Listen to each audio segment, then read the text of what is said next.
How to change Instagram password with the new settings. Now that's what I'm going to show you guys in this pretty quick and easy tutorial. So if you found this video helpful, then let me know in the comments, and yeah, let's get started. First of all, you want to go to your profile just like that, and then click on the top right corner and go ahead and go to the settings and privacy. Now the settings used to look way different, but now yeah, they look like this. How can you actually change your password though? You want to go to the account center at the top. And if you click on there, you want to scroll a bit down to see password and security. And then here you can actually see change password right at the top.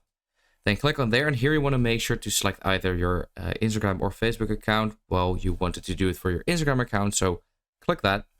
And here you first have to enter your current password, then your new password, and then retype the new password. If you don't even know your old password, then you can also click on forgotten your password right over there. Now, let's say you cannot even log into your account, so you can't even see all this.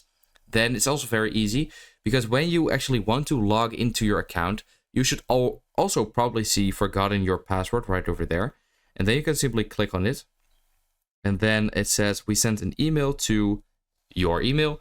And then you can actually proceed to change your password via your email or your phone number if you have it connected. So that's how to change Instagram password. I hope this video helps you out, and I will see you next time.